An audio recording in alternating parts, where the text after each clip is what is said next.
Hey everyone, welcome to another top 10 list. This top 10 list is my top 10 $10 bills. And this was requested by Mr. Ducks Coins. Mr. Ducks Coins is one of my younger viewers, and I'm glad to have him with me. Please go check out his page. Go check out his channel, Mr. Ducks Coins. Give him some love. Get him a little bit more support. He's doing shout outs for all kinds of people that he's connected to. So why don't we all give him a sub as well. All right, Mr. Ducks Coins, you wanted the top 10 $10 bills. I've got that covered for you. I've got your name up here, so that should be clear for everybody. And let's get started. Top 10 $10 bills. Number 10 on the list. 10 on the 10s. This is a $10 1928 Federal Reserve note. Federal Reserve $10 bill from 1928. It's the first year of the small size note. I put this one at number 10 because the 1928 has the number rather than the letter on the Federal Reserves. We're used to seeing the letter for all the different Federal Reserves. Chicago would be G, and you'll notice that they did use G as part of the serial, but they used the number 7 over here, just like they've got the 7s on the corners. Now, this is different, like I said, from other small heads. You can see right here. This one's a lighter green, just to show you. The 7 versus having the letter on there, there's a distinct difference. This is what you're used to seeing. That's why I put this one here at number 10. It is a rarer find with the number like that. So that's number 10. Number 9 on the list. Sticking with the small size notes, I went with the 1934 silver certificate. 1934 silver certificate, you can see the blue numerals there, the blue seal, the blue digits here. One of my favorite notes as far as the color. I love how the blue pops like that. Standard back on this one, of course. That would be number 9 on my list, the 1934 $10 silver certificate. Number 8, going back a little bit older, I've got a Federal Reserve banknote. This one is from the series of 1918. They printed this on the national currency one. This border, I should say, was used for both national currency from national banks as well as from the Federal Reserve banks. So they used the same border. They simply just changed the face here. For this particular one, though, you're talking about the Federal Reserve banks themselves. So the 12 different Federal Reserve banks were the ones that actually backed the currencies on these. Let's take a look at this. It is one of the large size notes, of course, because it's pre-1928. And that one just perked my interest, of course, being in 1918, a large size note like that. That's number 8 on my list. Number 7, we're going back to the small size notes. Number 7 would be a 1928 gold certificate. Now, a lot of people, when they see the 1928s, like when I bring this one out here, will point out that it says redeemable in gold on demand. So they will call this note, my number 10 note, a gold certificate, but it is not. This is clearly a Federal Reserve note. It simply states redeemable in gold on the back. That's because we did have gold as currency. But this is the actual gold certificate. You can see right there, gold certificate. This certificate is legal tender in the amount thereof and in payment of all debts and dues, public and private. This was a true gold certificate, backed by gold 100%. They used the gold insignia here. They used gold for the numbers there. They did use the same back, which is rather interesting. So if you're looking from the back at the bills, you'd never even know you had one of these. This one here was graded at a 20. I'm going to be doing a special on this particular one coming up pretty soon because it's one of my new acquisitions. But that's, what do I got? 10, 9, 8. Number 7 on my list of $10 bills. Number 6. Going with a legal tender. This particular one is a 1923 legal tender, one of the large size notes. It's interesting because it's got Jackson on it. Normally we're used to seeing Hamilton on there. Whenever we think of Jackson, we're thinking of 20s. And with the giant red numeral and the giant red seal, that's the tell that this is definitely a legal tender. So having those two huge red seals on there like that, having Jackson on there, makes it a very interesting note. You got the poker chips on the back. I believe that's what they called these, the poker chip notes. I could be wrong on that, but that's the first impression I get, and I know I've heard that one before. So this would be the 1923 $10 legal tender note featuring Jackson. Number five. Number five was a tie. So I decided that I was just going to put them together both at number five because they have the same significance. Number five, I've got the $10 Hawaiian emergency currency and the $10 North Africa emergency currency.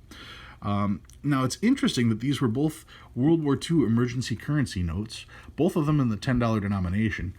North Africa, of course, was used in North Africa, but the North Africa note is a silver certificate, thus the blue and the blue numerals, the gold indicating the North Africa. But the $10 Hawaii note, this was just considered emergency currency. It is a Federal Reserve note done in the brown ink with the brown seal with Hawaii written on it on both sides, front and back. The North Africa note falls a little closer to what we're used to seeing right there with nothing spectacular on the back. But these two were both World War II emergency currency notes, and as similar as they may seem, both being emergency notes, both being $10, both being used for the same purpose, they were quite different. Silver certificate for the North Africa, Federal Reserve note for the Hawaii. But both being World War II emergency currencies, I decided to put them both in at number five. Number four. Back to the big stuff. Number four. This is a 1923 $10 gold certificate. The $10 gold certificate, I always call it the Charlie Brown note. I know that's not Charlie Brown in the middle. It's just the impression I always get because of the shadowing and everything else. It looks like a big old bald head with a skinny little neck. It's not. He's got hair.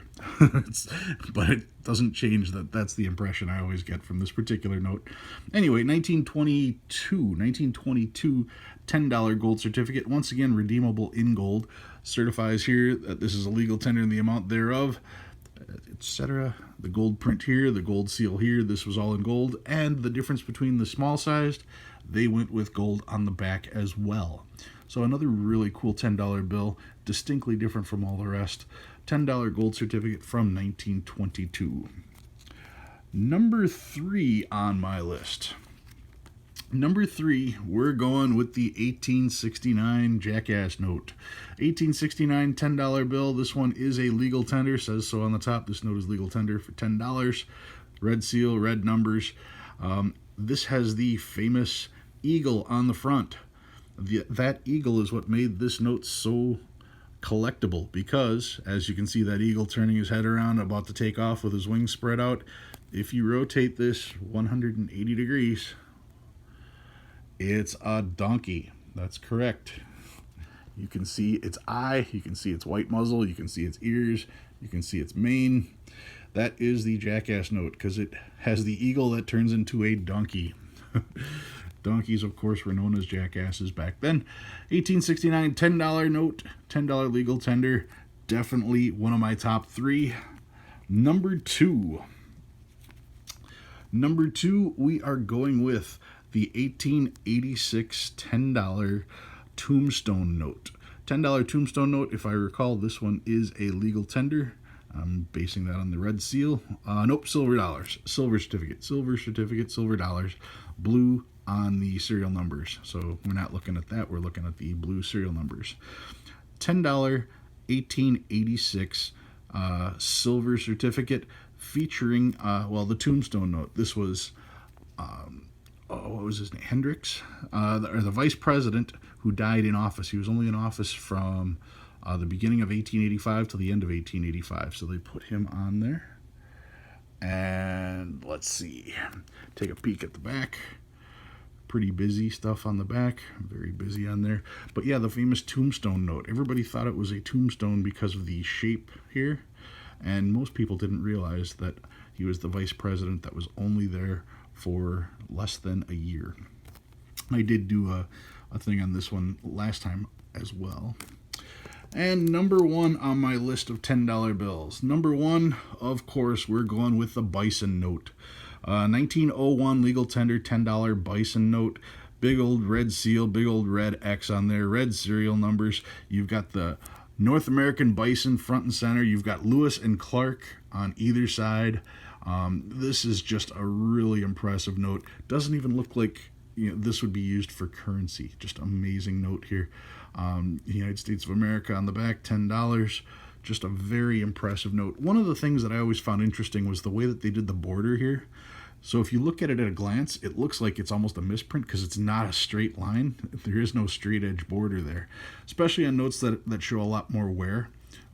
It makes it look like there was damage to the note just because of the way the edge is. Just a really eye-catching note, though.